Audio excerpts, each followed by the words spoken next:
stays a natural 52 degrees year-round, no matter what season it is. And we do have a few types of fish swimming around with us, so feel free to go closer to that chain if you want a better look at our fish. But we have our brown, speckled, and rainbow trout. And these fish are actually pretty important to us because they led us to the discovery of this cavern back in 1822.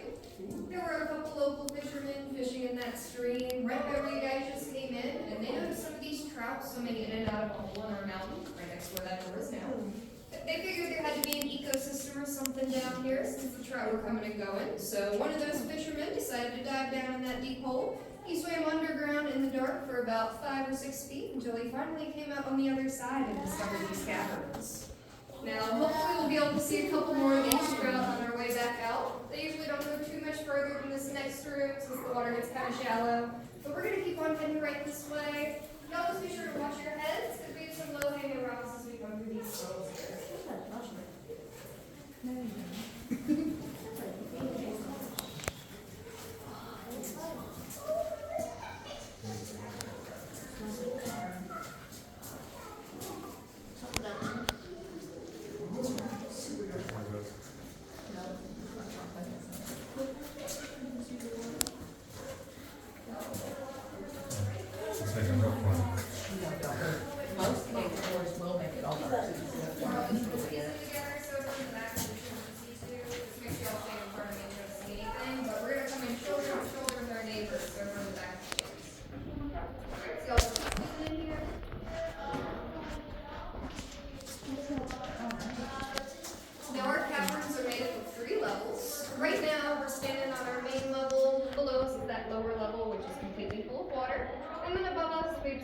Upper levels.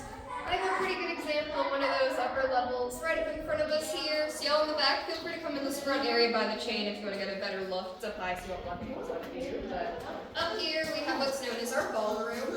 And it gets that name from how flat that surface is. You can practically dance on it. And that room above, it's around 6 or 7 feet tall, so the average person could stand pretty comfortably. But once you check out that floor below, especially in the back, you'll notice it's only a few inches deep, so you won't be standing comfortably for very long. All right, now before we continue, we're just going to go back on that right wall. We're going to let this group sneak out on our left by the chain here. Perfect. Y'all enjoy your tour today. Thank you. And some lights. It's beautiful. Chilly too.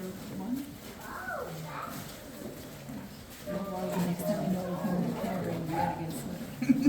Yeah, but it actually feels pretty nice. This is small, it's like speckled.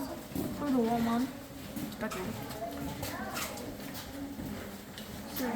Now I got one more thing in this area I want to go over, so feel free to squeeze in again. But right above that ballroom in the left area, we have another one of our natural formations known as our alligator formation. So use your imagination. You'll see those sharp teeth on that left side, beady little eyes in the middle, and it's back going down towards the right. I like to call this our crocodile, but it's just one of our many natural formations in these caverns.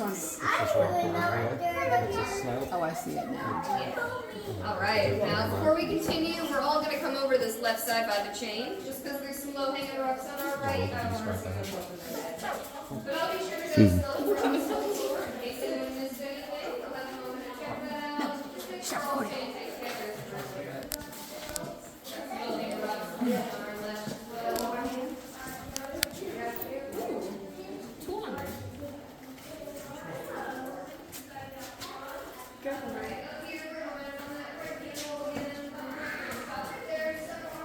I'm gonna take my head off.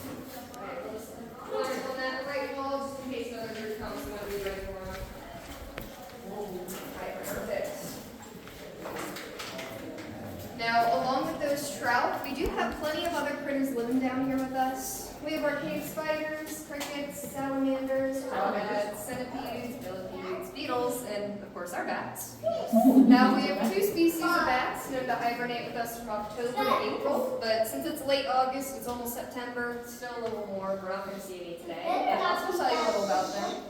We have our brown and our tricolor bats, and these guys are pretty small, only a couple inches big, so like the size of my pinky here. Wingspan of maybe 6 inches, so they're pretty small for bats. I mean, if you were to see one today, they'd probably just look like a little round cotton ball stuck to the ceiling. They're that tiny. But lately, these bats bats have been affected by something known as white nose syndrome. And white nose syndrome is a fungus that grows on the faces of those bats while they're sleeping.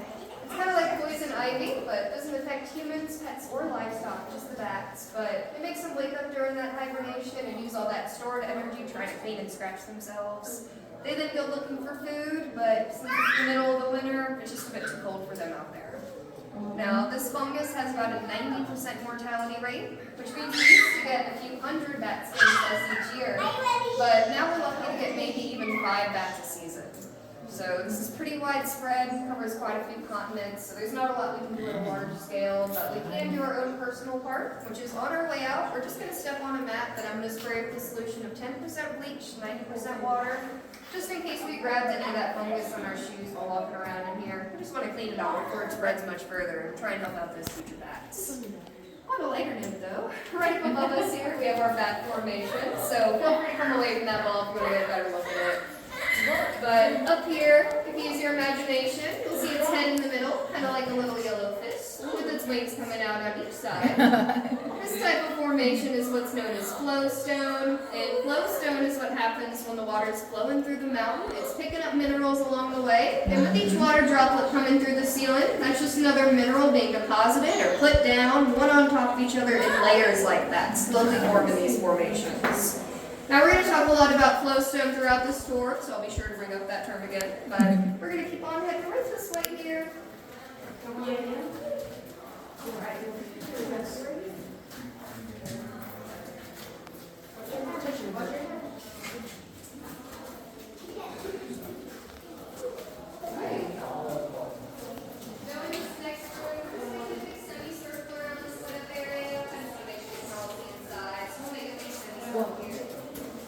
Oh, it's beautiful.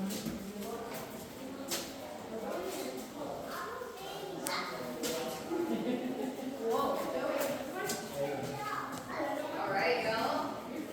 Now next I want to talk about this little lit up area right here. This is what's known as our deserter's fireplace. And it gets that name because back during the American Civil War, we actually had soldiers on both sides who decided they just didn't want to fight anymore. So they came down here to live together in harmony. They chose this room here because it's our largest and flattest room in our caverns, and it was also mostly a sand bed, kind of like it is in here, so floors were a little drier than they are today, a little more comfortable for them. Well, when those soldiers came down here and lit that campfire, they didn't really think of where all that smoke was going to go. It ended up going through all these cracks and fissures in the ceiling above us, and people outside started to notice that their mountain was smoking. Now, a little concerning. Some people thought the mountain was on fire, others thought there was a volcano erupting, so they called the police, who came down here and found our soldiers' hiding spot. Now, we sadly don't have any records of what happened to them after that. It's likely they were tried for treason, sent to jail for desertion, something like that. We just don't have any records or anything for that. I just think it's kind of interesting they have a little